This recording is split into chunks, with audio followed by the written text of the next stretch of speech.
a nossa experiência nos ajuda a explicar por que é que o tema da segurança jurídica é tão relevante quando se fala de desenvolvimento econômico e social e, portanto, quando se fala do papel e do futuro dos bancos de desenvolvimento no nosso país. Quando nós encaramos a nossa realidade, o desafio se apresenta para todos nós. De que forma, de que modo tornar segurança jurídica um capital do Estado brasileiro? De que forma mudar essa realidade, alterar essa perspectiva, para que o investidor pátrio e o investidor estrangeiro se sinta estimulado a aportar recursos e contribuir para que o país avance sob o ponto de vista econômico. Esse é o grande desafio.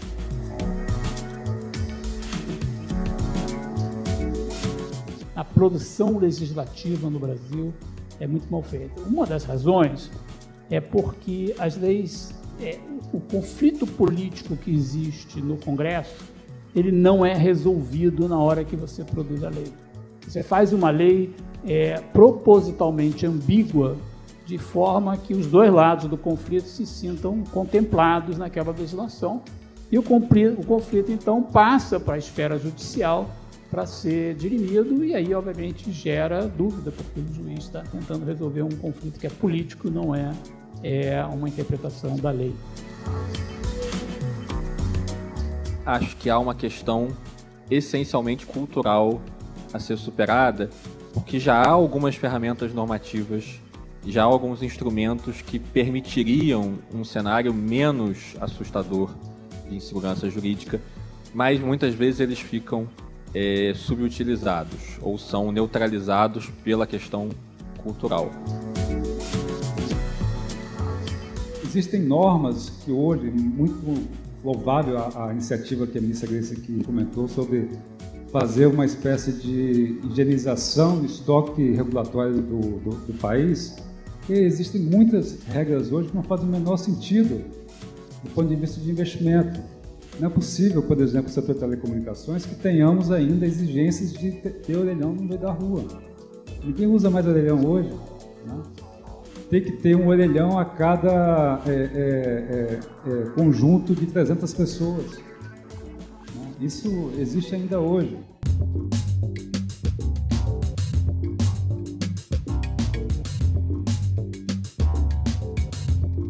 A infraestrutura, que é um capital físico, permite a realização do capital humano, através de estudos, através de acesso não só à educação, mas também à saúde, acesso à inovação, à difusão de ideias. Embora nós estejamos num mundo cada vez mais tecnológico, onde as ideias são difundidas através da internet e de meios eletrônicos, a interação entre pessoas continuará sendo fundamental para o desenvolvimento do capital humano, da inovação, da produtividade e assim sucessivamente.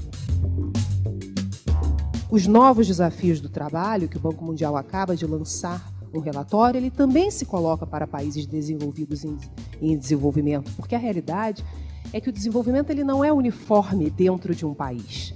O que caracteriza o subdesenvolvimento é você ter ilhas de excelência cercadas, né, de ineficiência, cercadas de desigualdade. Então, também precisa pensar essas questões internamente. Now I've said the limitations of private finance. I want to just very quickly make a case for a positive role for development banks, which is true, I think, multilaterally, regionally, and nationally. And I think the links, having a sort of ecosystem where the World Bank supports the regional development banks and the regional development banks work closely with national development, is extremely important and valuable. De uma forma geral, o mundo hoje em dia precisa passar por transformações muito significativas, o Brasil em particular. Essas transformações têm a ver com três crises que o mundo se encontra: a crise de desenvolvimento, a crise climática e os desafios e oportunidades que se colocam com a conjuntura internacional. Muitas vezes o problema não é oferta de capital. Muitas vezes o problema é falta de demanda. Então, a falta de demanda pode ser por falta de conhecimento, pode ser por falta de interação entre a academia, que faz as pesquisas, e a aplicação no mercado de inovação. Então, o sistema de inovação é um sistema interligado, é um sistema que tem demanda e oferta.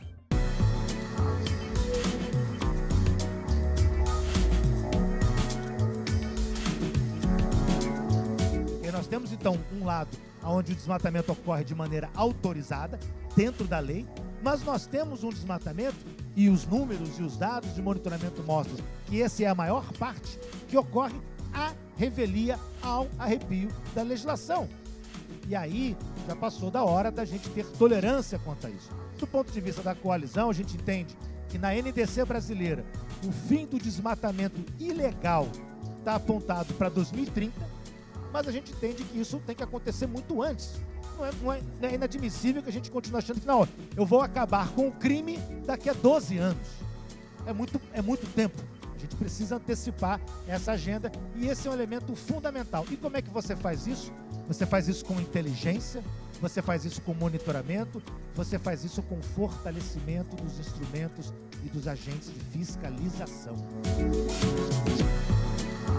O Brasil tem uma oportunidade única.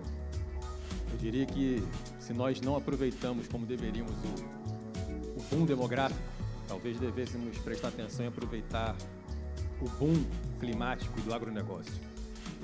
Nenhum país do mundo tem essas características, nenhum país do mundo tem o potencial que o Brasil tem, mas é preciso saber da nossa relevância para o planeta em termos de segurança alimentar e segurança climática. Nós não podemos crescer ignorando esses dois elementos fundamentais para a vida no Brasil e para a vida em qualquer outro país.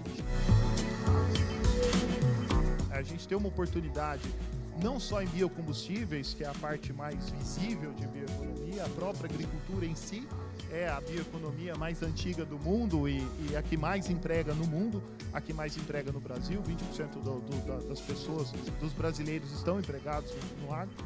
Mas a gente tem um potencial gigantesco com bioquímicos, por exemplo, que ainda a gente não está explorando quase nada, outros bioprodutos, e essa é uma avenida que a gente precisa perseguir, mas assim como o KfW lá na Alemanha, lá atrás, resolveu investir em solar para criar um parque, a gente precisa desse recurso para dar a puxada que o nosso Brasil tanto precisa e nós como brasileiros tanto merecemos.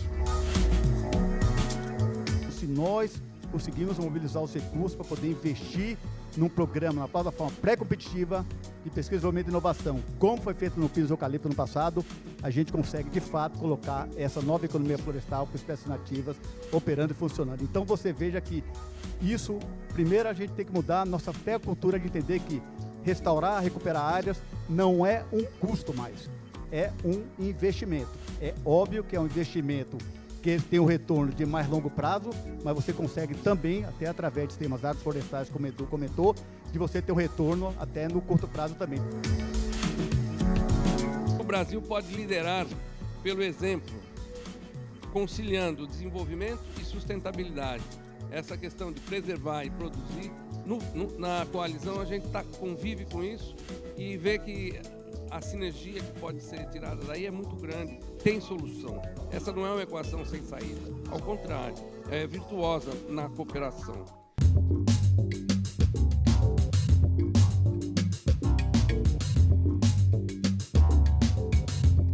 O BNDES, dentro do seu planejamento estratégico de 2030, até 2030, considerou a educação um tema prioritário, por ser um tema portador de futuro e um tema capaz de promover o desenvolvimento transformador, que faz parte da nossa missão, transformador da realidade econômica, transformador da realidade social e sustentável. Melhorias incrementais não vão dar conta de colocar a educação brasileira no patamar necessário de inserção no século XXI. Então, nós precisamos algo, e aí a tecnologia pode nos ajudar, ela sempre pode, ela tem o potencial de nos ajudar a dar esse salto e essa progressão geométrica das melhorias que a gente precisa. Um município que não tem autonomia para implementar a política de saúde, ele está associado e vinculado ao Estado.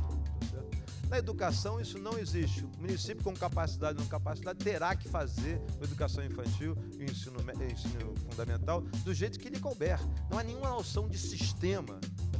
E sem um sistema de educação com a população que nós temos no regime federativo, esse processo estará longe da gente conseguir fazer os avanços que a gente precisa.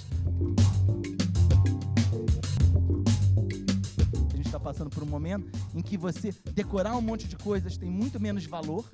E não é que nunca tenha tido, há 20 anos, há 30 anos, há 50 anos, você decorar um monte de informação era o grande diferencial que você tinha mesmo, porque acesso a essa informação era muito limitado. Hoje em dia esse acesso é muito, muito fácil. Eu tiro o celular do bolso e eu tenho resposta para quase tudo. Então o que é excelência acadêmica nesse novo mundo? É uma excelência de você conseguir, primeiro, interpretar dados que vêm, você poder fazer boas perguntas, porque você saber o que você tem que buscar não é trivial, e ter uma parte mais tradicional, sim. Você tem que saber muita coisa de matemática, muita coisa de língua portuguesa, muita coisa de inglês, muita coisa cultural para conseguir entender o mundo à sua volta. Quando a gente fala em promover adensamento de conhecimento, ter estratégias de monitoramento e avaliação, contribuir com o monitoramento e avaliação de políticas públicas, com a disseminação de conhecimento em redes de plataformas de conhecimento, para que isso aí possa também alimentar a promoção das articulações com os outros atores, né? Para que a gente conheça os mecanismos que levam aos melhores resultados, aos maiores impactos, e também, a partir dessa experiência, do conhecimento desses mecanismos, a gente consiga induzir os investimentos mais qualificados.